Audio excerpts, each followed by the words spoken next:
पर अपना रोक नहीं लगाते हैं, अगर आप ऐसे ही करते रहेंगे तो भगवान तो क्या, दुनिया में कोई भी ताकत शायद हमको सही रास्ता नहीं दिखा पाए।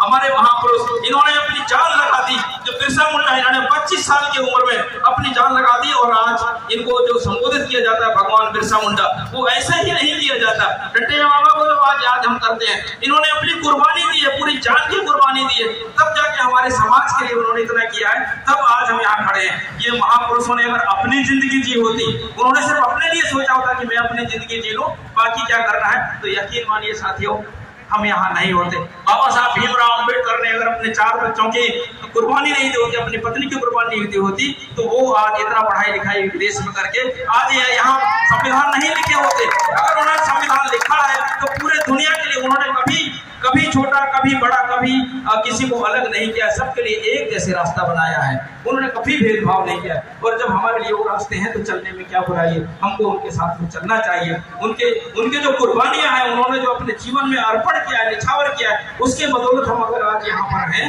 तो हमको उनके कुर्बानी का मतलब समझना चाहिए, और उतनी ही कुर्बानी हमारे आने वाली पीढ़ियों के लिए ये सोच के रखना चाहिए कि अगर मेरी जरूरत पड़ेगी तो मैं वहां पर आ जाऊंगा। आप लोगों ने देखा होगा अभी छिंदवाड़ा की घटना, वन विभाग में डिंडोरी की घटना आपने सुना होगा। बरसात में वन विभाग के लोगों ने हमारे मूल निवासियों को पूरे रात को घर तोड़ दिए, उनमें बुलडोजर चला दिए। बताइए वो रात को कहाँ जाएंगे? काश यही अगर दूसरे के साथ किया होता तो समाज क्या करता, पूरा का पूरा इकट्ठा होकर और सीधे मुख्यमंत्री के पास पहुंच जाते, बताइए हम कहाँ जाए। लेकिन हमारा समाज कोई गया, ये एकता और अनेकता की बात है। इसलिए कहा जाता है कि जो सभ्य समाज और एक समाज यूनिटी में रहते हैं वो समाज हमेशा ताकतवर होता है। आप लोगों को ताकतवर बनने की जरूरत है। सिवनी की घटना देख लीजिए, सिवनी में अभी मजबूत की बात, ये क्यों ऐसा होता है?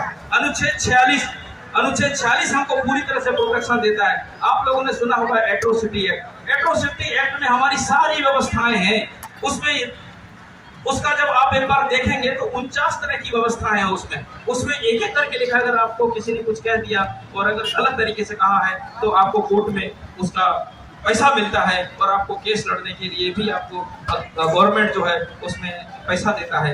ये लंबा विषय है, इस पर मैं बात नहीं करूंगा, लेकिन अगर आप इसकी जानकारी ले लेंगे तो इसका फायदा निश्चित रूप से आपको होने वाला है। ऐसे बहुत सारी बातें हैं जो हमारे जो बच्चे हैं 14 साल की उम्र तक, राज्य सरकारों के लिए ये निर्देश है कि वो 14 साल के बच्चों को 8वीं क्लास तक की शिक्षा निःशुल्क देंगे। लेकिन आज भी हमारे देश को आजाद हुए 77 साल हो गए, संविधान को लागू हुए 75 साल हो गए, हम लोग मिलकर के इस समय हीरक जयंती वर्ष में चल रहे हैं। लेकिन आज आप खुद हाथ खड़े करके बताइए, क्या हमारे सारे लोग 8वीं तक पढ़े लिखे हैं, शिक्षित हैं? नहीं हैं। कौन जिम्मेदार है, कौन दोषी है? इसकी कभी जानने की कोशिश की? नहीं की। आज हम भीलस्थान की मांग कर रहे हैं, भील प्रदेश की मांग कर रहे हैं, हमको क्यों नहीं मिला? गोंडस्थान की मांग कर रहे हैं, हमको क्यों नहीं मिला? ये व्यवस्था है, मिलना चाहिए। जो गुजराती बोलते हैं गुजरात मिला, मराठी बोलते हैं मराठी मिला, आप लोग भीली बोलते हैं, क्यों नहीं मिला? इसलिए कि हम लोगों में जो बिखराव है, जो शिक्षा का अभाव है, उस शिक्षा को हम एक रूप से अगर ग्रहण करेंगे, शिक्षा के महत्व को समझेंगे, तो निश्चित रूप से हमारा जो मांग है, हमारी जो चाहत है वो मिल जाएगी।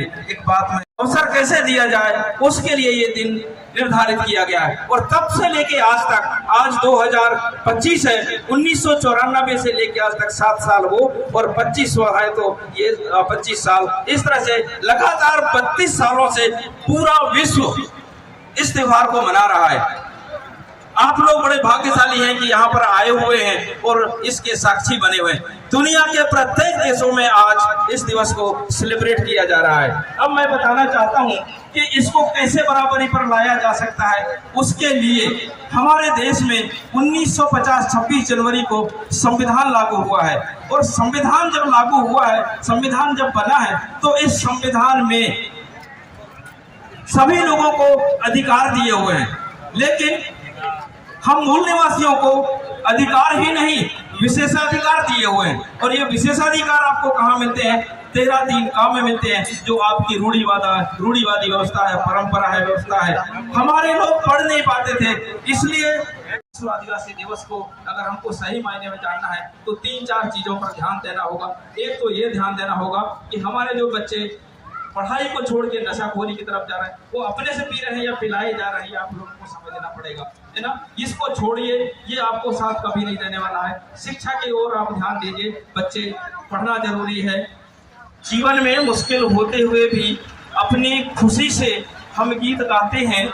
जीवन में मुश्किलें होते हुए भी हम अपनी खुशी से खुशी के गीत गाते हैं। हम उस देश के लोग हैं, हम उस देश और उस कौम के लोग हैं जो गुरु की तस्वीर से ही हुनर सीख जाते हैं, हुनर सीख जाते हैं। इन बातों के साथ आपको आह्वान करूंगा कि गुरु है या नहीं है, अगर आप गुरु किसी को मान लिए हैं तो आप ये सीख सकते हैं। एक बार मैं फिर से हमारे महापुरुषों के नाम से नाम लूँगा, आप नारा लगाएंगे। और सबसे पहले मैं हमारे बीच भगवान बिरसा मुंडा है, मैं उनके नमन में, उनके चरण में और आप सब लोगों से कहूँगा कि भगवान बिरसा मुंडा अमर रहे, अमर रहे। भगवान बिरसा मुंडा, टंटैया मामा, टंटैया मामा, बाबा साहब भीमराव अम्बेडकर, बाबा साहब भीमराव अम्बेडकर। चलिए, बहुत बहुत शुभकामनाएं सभी को, बहुत बहुत धन्यवाद इस बात को सुनने के लिए। एक बार फिर से सेवा जोहार, जय भीम।